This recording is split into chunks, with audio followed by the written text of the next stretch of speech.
J'aimerais rappeler aux députés. I'd like to remind members that we will be continuing. So if you need to have a discussion, please step into the lobby. We're about to. Merci beaucoup, Honorable Ministre des Affaires. Thank you very much to the Honourable Member of Foreign Affairs. Members, that we're going to be proceeding, so if you don't mind, if you have an important conversation, I'm sure you all do, just take it to the lobby and you can discuss to your heart's content. Okay, in accordance with Standing Order 38, a motion to adjourn the House is deemed to have been made and seconded at this time. Therefore, the question is that this House now do adjourn. We'll go to l'honorable député de... The Honourable Member for Regina Louvain. Speaker, on February 16th, I asked about the scandal engulfing Saskatchewan's global transportation hub. In responding, the Minister of Infrastructure deferred to local decision-making. I believe that he may not have been fully aware of the gravity of this scandal. The Global Transportation Hub is a provincial Crown corporation that operates a logistics facility just west of Regina. It has received millions of dollars in federal funding. On February 26, 2013, an Alberta businessman, Robert Tapoff, bought 2 parcels of land that the Provincial Ministry of Highways would need to build a bypass near the Global Transportation Hub. He paid $45,000 and $55,000 per acre for the 2 parcels. Later that same day, Tapoff sold these parcels for $71,000 and $84,000 per acre, turning a profit of $6 million. Anthony Marquardt, the Regina developer who bought the land from Tapoff, sold it 1 year later to the Global Transportation Hub for $103,000 per acre, turning a profit of $5 million. The next month, the Global Transportation Hub sold most of the land back to the Ministry of Highways for between $50,000 and $65,000 per acre, very close to the price originally paid by Tapoff. Appraisers, lawyers, and other experts are asking why the Global Transportation Hub bought the land for about twice what it was worth, only to sell it back for half the price to the Ministry of Highways, which could have expropriated the land in any case. How did Tapoff and Marquardt anticipate that the Global Transportation Hub would overpay for this land? Well, it turns out that both of these businessmen donated thousands of dollars to the governing Saskatchewan Party. Tapoff also leases 2,000 acres of farmland to Bill Boyd, the provincial cabinet minister directly responsible for the Global Transportation Hub. Are we to believe that no information was exchanged between Boyd and Tapoff? Are we to believe that all of this was simply coincidental? This scandal should be of great concern to this House because the federal government has provided millions of dollars to the Global Transportation Hub. Presumably, the goal was to invest this money in improving local infrastructure, not to create a slush fund for Sask Party cabinet ministers to transfer to their cronies through suspicious land deals. There is more than enough evidence in the public domain to warrant a federal investigation to safeguard federal tax dollars. There is more than enough evidence to warrant an RCMP investigation. No one blames the Government of Canada for this scandal. However, the people of Saskatchewan, and indeed all Canadians, need specific assurances that the federal government will not turn a blind eye to this situation. We need to know that the federal government takes this scandal seriously and will take action to get to the bottom of it. Thank you, Mr. Speaker. The Honourable Parliamentary Secretary to the Minister of Transport. Thank you, Mr. Speaker, and I thank the member for his question. At the outset, allow me to clarify an important point. The Government of Canada is providing funding of up to $27 million to the province of Saskatchewan for transportation infrastructure required to support the development of the Global Transportation Hub, a transportation and logistics center in West Regina. This funding is provided under the Gateways and Borders Crossing Fund and is strictly dedicated to support transportation infrastructure. The Government of Canada has no role in the development of the intermodal and logistic centre itself, and none of the $27 million federal contribution is intended to fund the acquisition of land required for either the intermodal centre or for the associated transportation infrastructure funded under the Gateways and Border Crossings Fund. The focus of the Gateways and Border Crossings Fund is on nationally significant transportation projects, such as this one, that support international trade and efficient and integrated supply chains. This program aims at developing and exploiting Canada's strategic gateways, trade corridors, and border crossings, including better integration of the national transportation system. Funding of up to 50% of the total eligible costs of the project, up to $27 million in federal contribution funds, has been committed to the province of Saskatchewan to support the associated transportation infrastructure required to facilitate the movement of goods and people as a result of the development of the Global Transportation Hub on the west side of the city of Regina. The Global Transportation Hub includes Canadian Pacific Railway's new expanded intermodal facility and Loblaw Companies Limited's new Western Canadian Distribution Centre. The transportation infrastructure components of the Global Transportation Hub project, funded under the Gateways and Border Crossing Fund, include significant improvements to intermodal access roads and construction of a short section of the West Regina bypass. It will address immediate transportation capacity issues, increase safety, while strategically building the related road infrastructure to support expanded international trade movements. These improvements will greatly increase the productivity of the supply chain across Western Canada to the Asia-Pacific region. Under the Gateways and Borders Crossing Fund, and consistent with similar federal infrastructure transportation funding programs, costs associated with land acquisition are ineligible for federal reimbursement. These ineligible costs are therefore the sole responsibility of the province of Saskatchewan. The Government of Canada is committed to working with our provincial partners to improve transportation infrastructure and promote long-term economic growth for Canadians. We are pleased to have invested in this important project that directly supports trade flows interprovincially and internationally. Thank you, Mr. Speaker. Honourable Member for Regina Leuven.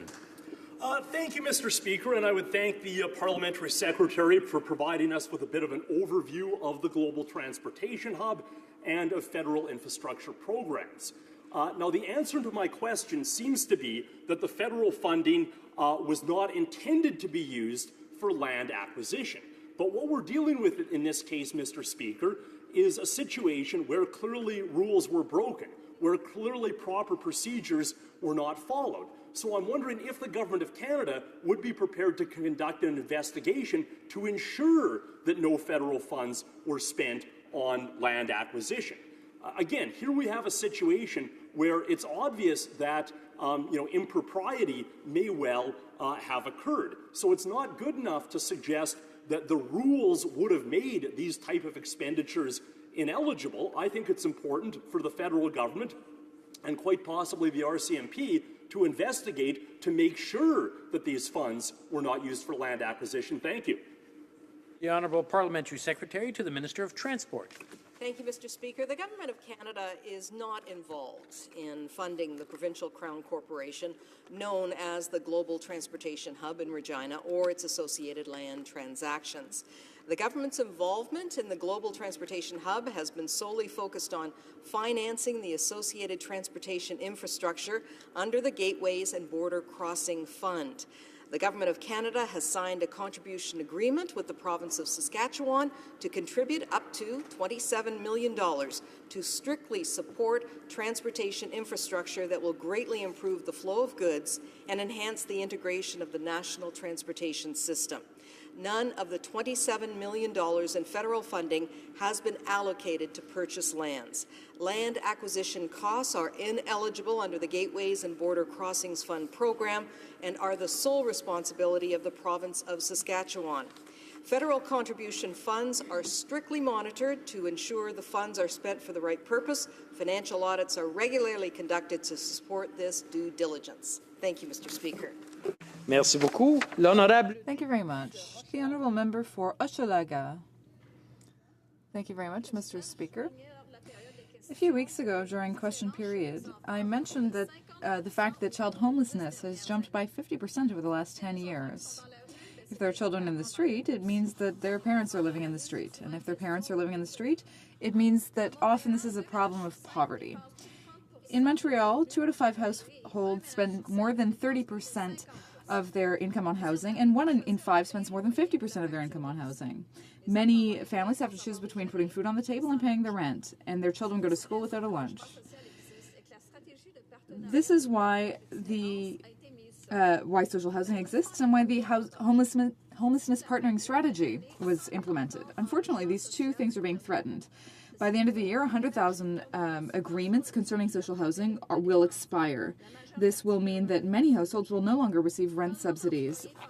When their rent jumps from $200 or $300 a month to $500 or $600 a month, that can leave a big hole in their budget. Families who are already having a hard time making ends meet will simply not be able to deal with these increases.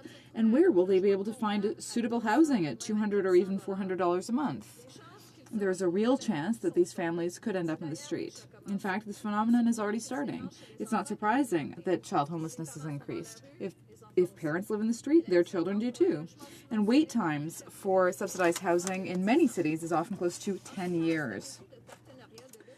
At the same time, the homelessness partnering strategy was modified by the Conservatives in 2013. 65% of this strategy's budget now goes to Housing First, which works only with people who experience chronic or episodic homelessness.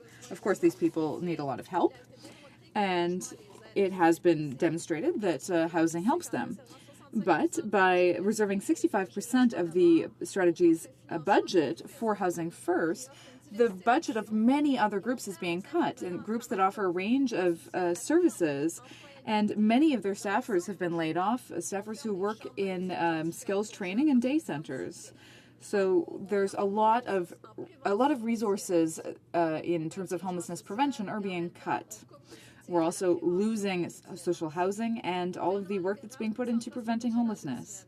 The Liberal government will be presenting its budget in 2 weeks. Will the budget contain a plan to ensure continued funding for social housing agreements and rent subsidies for over 365,000 households who are already living in a very precarious situation? Will there be a new plan to build new social housing and to help thousands of families on waiting lists receive affordable housing? Will there be money earmarked for more social housing? After 30, 40, or 50 years, many of these buildings need new elevators, new windows, and new furnaces.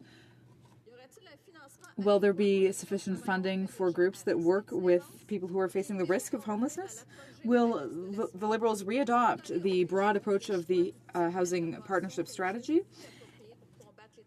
and choose a more appropriate way of fighting homelessness? Will the strategy's budget be indexed? It has never been in the past, even though the cost of living is rising. The Liberals really left social housing by the wayside in the 1990s, and the Conservatives continued in the same vein. I sincerely hope that the new government understands that affordable housing is essential to have a healthy society, and I hope that they will make the necessary investments. Financing social housing and preventing homelessness is not an expense, it's an investment. I eagerly await the response of my colleague, the Parliamentary Secretary. Thank you, Mr. Speaker. To the Minister of Families, Children and Social Development. Mr. Speaker, I am pleased to respond to the member for Hochelaga, and I share her concern for low-income households. One of the most important roles of government is to support vulnerable Canadians, including those who are homeless or at risk of homelessness. We are committed to strengthening the middle class and lifting more Canadians out of poverty so that they are able to join the middle class. Mr. Speaker, no Canadian should have to go without a safe place to live and a safe place to raise their family. Our government is committed to making it easier for Canadians to find an affordable place to call home. We will re-establish the federal government's role in supporting affordable housing. A key component of this government strategy is a 10-year investment in social infrastructure for affordable and seniors housing. We pledged during the election campaign to play a leadership role in supporting affordable housing. We will fulfill that commitment by working with all levels of government and housing stakeholders to develop a strategy that addresses an array of housing challenges, Mr. Speaker. We need to explore a range of targeted solutions rather than simply doing it the way that things have been done for the past 10 years. We know that some housing providers will face financial difficulties when their operating agreements come to an end. As well, much of the existing housing stock requires major capital repairs and modifications. We need to address these pressing needs in the short term while taking a more collaborative, whole-of-government approach to improving housing outcomes in the longer term. This strategy will include a 10-year investment in social infrastructure with a particular focus on affordable housing, seniors housing, and preserving affordability for low-income households living in social housing. As called for by the CHF Canada, support will also be provided for the construction of new affordable housing, as well as the repair of existing units. But the strategy will go further than that, Mr. Speaker. It will consider the entire housing continuum, from homelessness and shelters to supportive and transitional housing to social and affordable housing to market rental and home ownership housing. It will also look at access to financing, repurposing federal lands, and opportunities to improve data collection. Mr. Speaker, our goal is to build a stronger, affordable housing sector, one that encourages innovation and facilitates access to housing so that Canadians can enjoy a better quality of life and better prospects for the future. I trust the member for Hochelaga will want to support this good work, Mr. Speaker.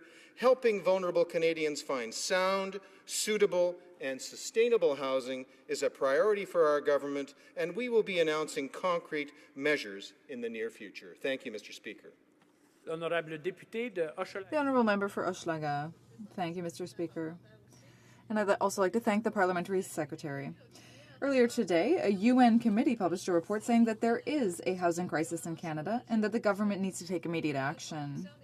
The report highlights many of the issues that I've just raised. I did get some answers to my questions, which is encouraging, but I think we're not all the way there yet. The UN report recommended a national strategy for housing and against poverty, and the NDP has been calling for the same thing for a long time. If the Liberal government really is determined to fight poverty and to help with housing, is it ready to respond favorably to the UN's recommendations? Is it ready to support the NDP's recommendations that support a national strategy for housing? They've promised $20 billion for social infrastructure over 10 years. Well, that's a little bit vague, particularly when you consider the fact that social infrastructure can have a lot of different meanings. This really doesn't tell us specifically how much will be dedicated to housing. Minister of Families, Children and Social Development. Thank you, Mr. Speaker, and I thank the honourable member for her question. And again, to repeat, our government feels that one of our most important roles is to help those Canadians who need it most. And those who are facing homelessness are among our most vulnerable. We know we need to address the challenges that many face when it comes to finding stable, affordable housing, which is why we are investing, as the member said, almost $20 billion. That's $20 billion, Mr. Speaker, over the next 10 years in social infrastructure, including affordable housing. Through the Homelessness Partnering Strategy, the government provides direct financial support to communities to address homelessness, and we will continue to make those investments. And we will work together with provinces, territories, municipalities, and stakeholders to do more, Mr. Speaker. Mr. Speaker, it's clear that this government cares about Canadians in difficult circumstances, and it's clear we are committed to finding solutions to the housing challenges they face. Thank you, Mr. Speaker. La motion portant que la Chambre The motion to adjourn the House is now deemed to have been adopted. Accordingly, this House stands adjourned until tomorrow at 10 a.m., pursuant to Standing Order 24-1.